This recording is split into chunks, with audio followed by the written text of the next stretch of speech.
Welcome to IronHand Tech channel. Today, we will explore an amazing process of recycling cans into pressure cooker. Are you ready? Let's start.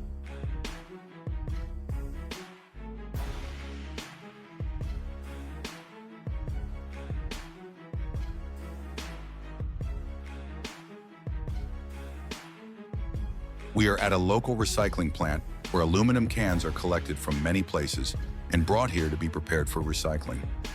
I admire these workers. They work in a very polluted environment, lacking protective equipment. You can see smoke and dust everywhere. I can smell the burning smell when making this video. First, the aluminum cans are flattened, sorted, and melted at high temperatures.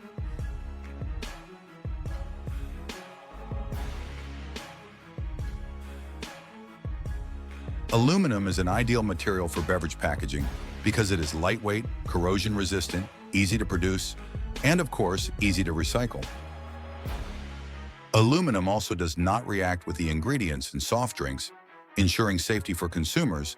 They can be designed in many different shapes and colors to attract consumers. The temperature of these furnaces can reach thousands of degrees. You can see workers working very close to the furnace without any protective gear. It's amazing. Do you know what this white powder is?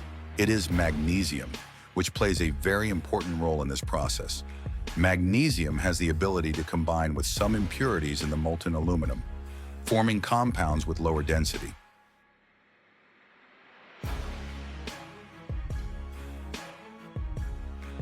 These compounds will float to the surface and are easily removed, helping to clean the aluminum. In addition, they purify the structure of aluminum, increase the ductility and durability of aluminum, and its corrosion resistance. People also add sand or soil to reduce the temperature of the mixture, but this does not seem to work. Sand has a very high melting point, much higher than aluminum. Adding sand will reduce the temperature of aluminum, affecting the flowability and quality of the final product. Impurities are removed before the molten aluminum is poured into the casting mold.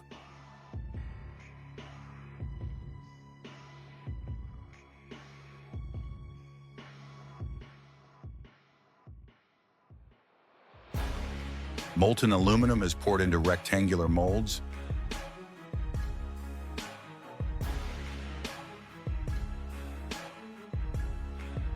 The aluminum sheets are heated and flattened. These large drums rotate at high speed, stomping on the aluminum bars to flatten them.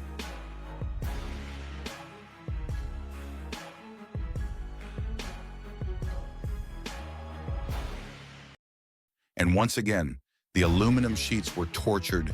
They were pressed even thinner and then cut into pieces of suitable size.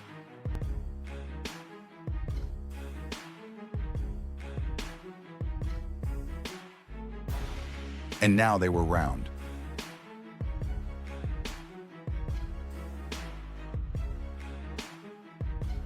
Under the pressure of the hydraulic press, the aluminum pots began to take shape.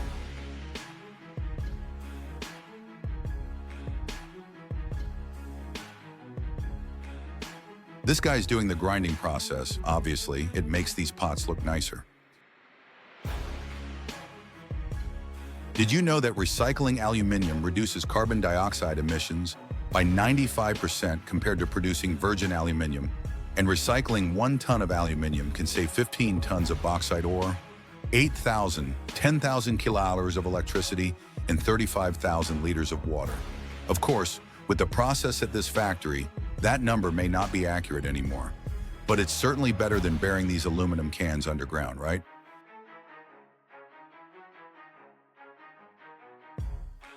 Now that our aluminum cans look like pressure cookers,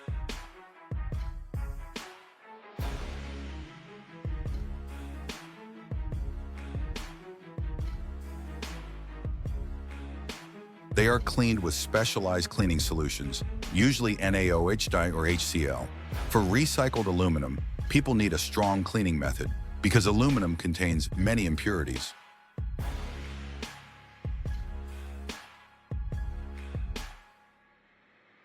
I'm pretty sure if you've watched this far in the video, you'll see that these people are amazing, they're skilled, they're passionate, they're persistent, and they're hardworking.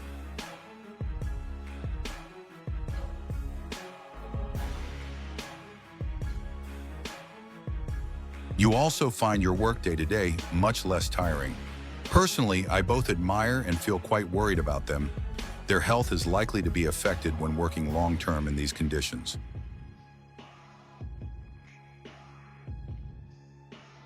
The lids are also made from recycled aluminum, and at this factory they produce hundreds of pressure cookers every day and employ dozens of people.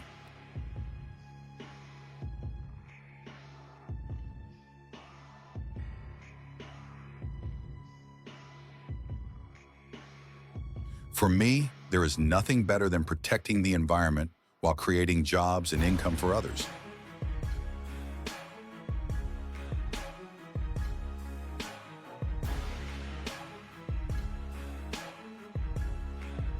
Now, every time you drink Coca-Cola, throw the can in the trash because it can be recycled into pressure cookers like this. Welcome to the IronHand Tech channel. Have you ever wondered where the boxes go after being taken care of? How do people handle them? Join us in exploring the magical journey of a ring box from being discarded until becoming a completely new product in today's video. Let's get started. Cardboard boxes are considered an environmentally friendly product. However, they are made from wood harvested from industrial tree growing areas, and like many other materials, they need to be disposed of after use. Burning or burying cardboard in landfills is not a perfect form of disposal, as buried cardboard releases large amounts of methane, a greenhouse gas that is 25 times more potent than carbon dioxide. So recycling cardboard is a better option, and surprisingly, cardboard can be recycled more than 20 times before the fibers become so weak that they are washed away during the recycling process. For comparison, on average, it takes about 4.4 tons of wood to produce each ton of paper. But only 1.4 tons of used paper can produce 1 ton of recycled paper. Thus, each ton of recycled paper will help save 24 natural forest trees, limit an amount of CO2 equivalent to the emissions of a car in 6 weeks. Today, a process called the carton recycling value chain is in place. Cartons are collected through residential collection programs, along with other recyclable materials. They are transported to a materials recovery facility where they are sorted and baled. From there, they are sent to a paper mill or to a facility that produces sustainable building materials. According to data from the Paper Bag website, European countries are the world leaders in the field of recycled paper. The paper recycling rate in Europe is 71.5%, while in Korea, Thailand, and Japan, the paper recycling rate ranges from 65% to 75%. Join us on a visit to a recycling plant to discover the secret behind the regeneration of cardboard boxes. Once sorted, the cartons are fed via a conveyor belt into a shredder, essentially a giant blender. Here, water and blades gobble them up and crush them into tiny pieces, much like the shredded paper we see today.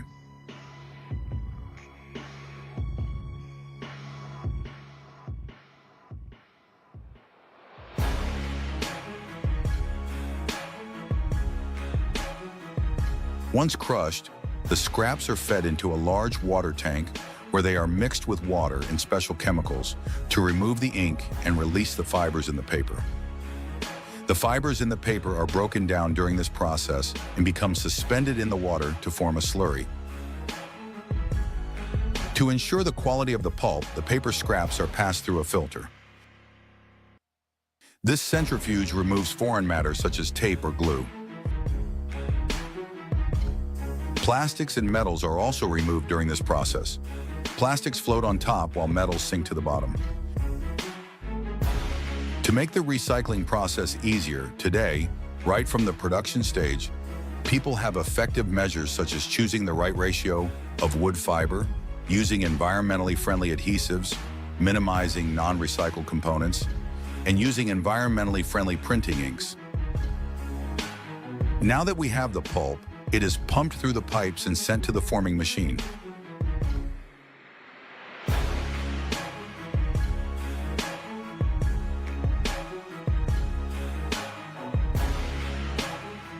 At the forming machine, the cleaned pulp is spread out to dry on flat conveyor belts and heated cylinders. As the pulp dries, the excess water is also squeezed out.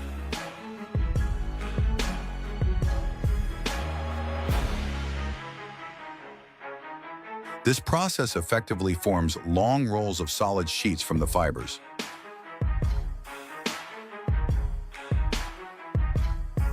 These sheets are pressed through rollers. At this point, the thickness of the paper is determined, which will range from 100 to 210 journalism.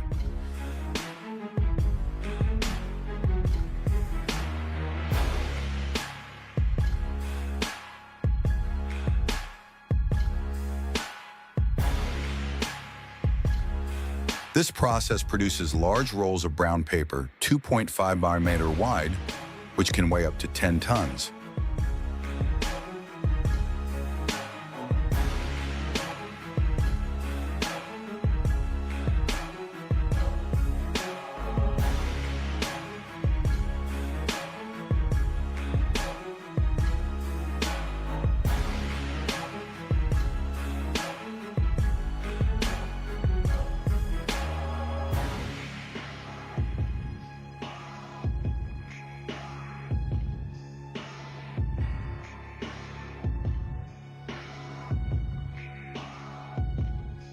Finally, the large sheet is cut into smaller sheets of paper of different sizes, depending on the intended use.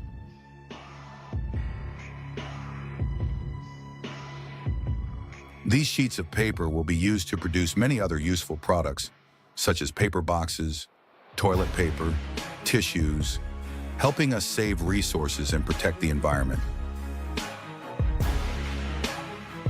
Together, we have explored the magical journey of a cardboard box, from being thrown away to becoming a useful new product.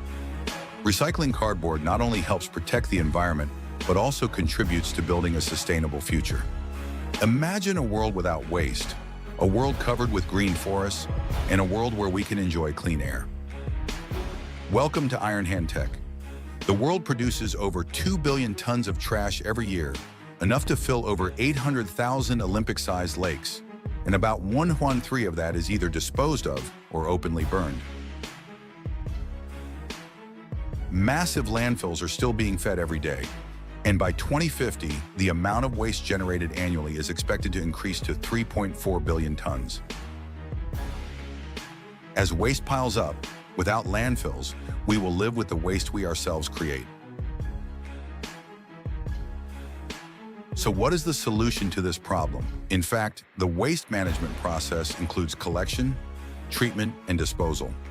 After the waste is collected, there are 3 main ways to handle it: burning it in an incinerator, using a landfill, or dumping it openly without any treatment. While 33% of global waste is dumped directly in open landfills, governments increasingly recognize that these sites are harmful to the environment and can be vectors of disease. The problem is that there is a need for sustainable options for waste management. A number of patents have been filed for copyright registration since the early 1980s for burning waste to generate electricity. Around the early 2000s, trash incinerators and large trash treatment centers were born and developed with large amounts of burned trash to produce superheated steam to turn turbines to produce electricity. So how does waste incineration technology work? Let's find out together in this video. First, large trucks carrying garbage are collected from households, industrial and commercial areas and brought to treatment plants. Collecting and classifying waste is an important issue for effective waste treatment. The common characteristic of waste is its diverse nature, with many types from metal, pieces of porcelain, organic waste from food, paper, nylon and rubber products, plastic, and sometimes even soil and rock. Waste classified as burnable includes paper, nylon, rubber, etc. The compostable organic form includes vegetable, tuber, fruit and food scraps. The non-burnable inert form includes rocks, ceramics, construction materials, etc. To be able to classify effectively, this requires a classification system right from the source, from each household and business.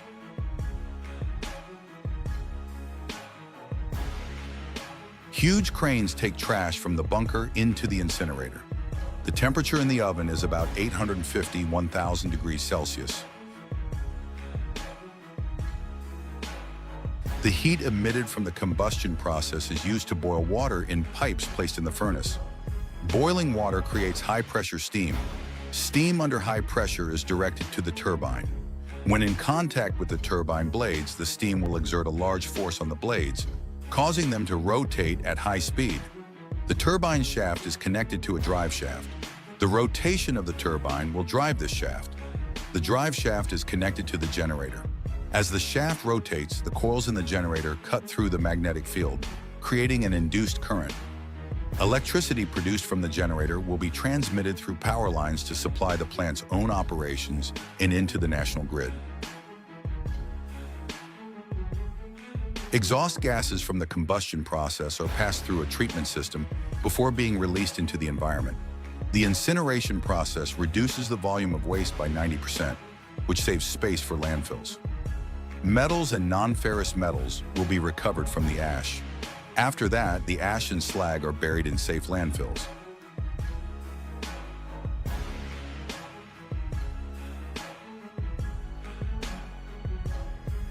The method of burning trash to generate electricity is an advanced method, helping to reduce the amount of waste that has to be buried and minimize environmental pollution. Take advantage of the potential energy source in waste to produce electricity, thereby minimizing dependence on traditional energy sources such as oil and coal. Costs from electricity sales are used to invest in waste treatment systems, partly contributing to creating a circular economy. However, the investment cost for this technology is very large. It is difficult for developing countries to invest money in such a technology. This technology also requires classifying waste to serve good purposes. Only some types of flammable waste can be burned to create energy. Even though it has been treated, there are still exhaust gases released during the combustion process. Waste-to-electricity technology is a promising solution, contributing to environmental protection and ensuring energy for the future. However, to develop this technology sustainably, we need appropriate policies and community cooperation, especially waste classification at source.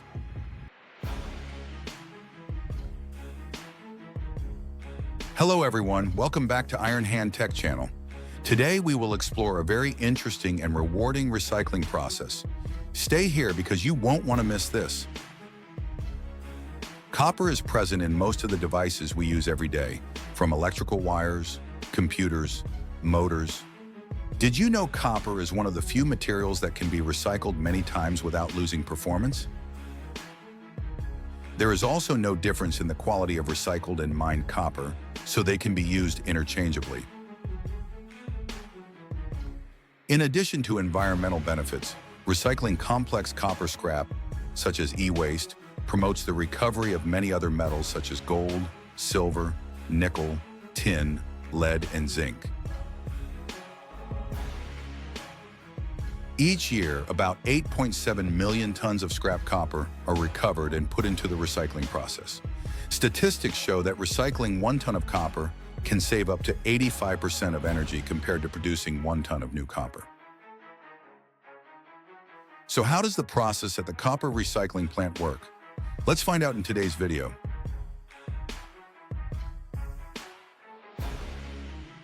It all starts with collection. We have thousands of old engine compressors at this recycling facility. The motor compressor will first be disassembled to recover scrap copper. In this factory, they do this method completely manually. First, workers used a gas welding machine to cut the compressor casing. This flame created by oxygen and acetylene gas has a temperature of thousands of degrees Celsius helping it easily cut through the thick iron shell of the air compressor. Using acetylene gas for cutting requires workers to have experience and skills. This is also very unsafe. In small and rudimentary establishments like this, ensuring safety is very sketchy. Is probably the thing that needs the most attention and improvement. After separating the air compressor housing, we have the motors here. Now it's time to recover the copper coils from these motors.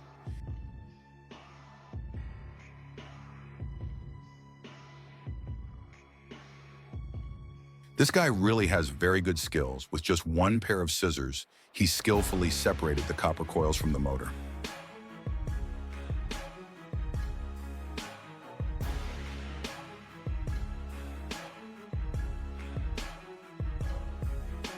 Not only that, I think the skin on his hands is also very special. It helps him not get injured when doing this job. It's unbelievable.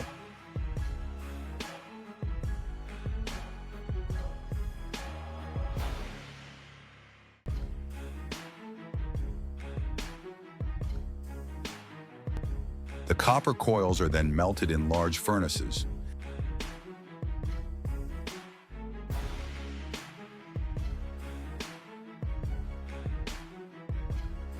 This is a fuel furnace.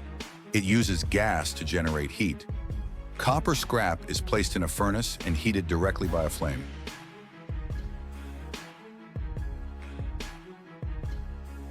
The temperature in this furnace is 1,085 degrees Celsius. At this temperature, any remaining impurities are burned away, leaving behind pure copper.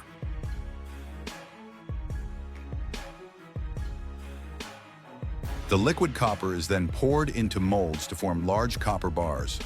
Before pouring liquid copper, mold release agent is applied to the mold.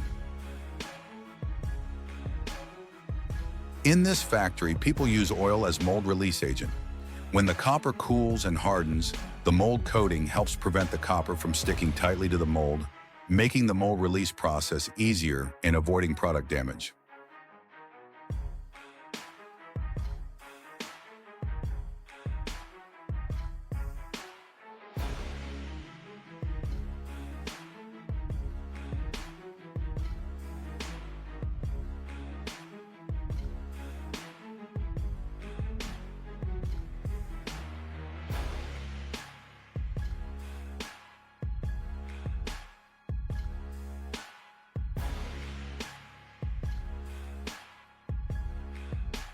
After a few minutes, people split the mold to collect these red-hot copper bars, which are cooled with water before being reused for other purposes.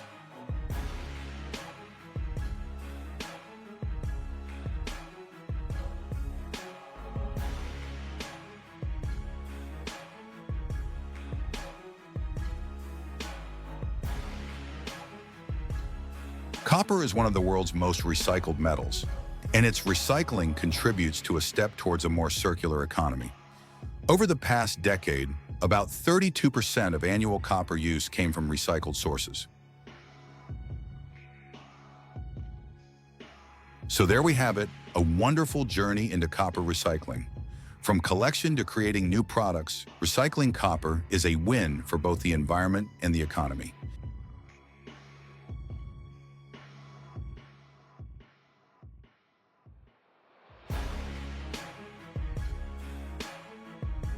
Thank you for watching. Don't forget to like, subscribe, and press the notification bell so you don't miss other interesting videos. See you next time.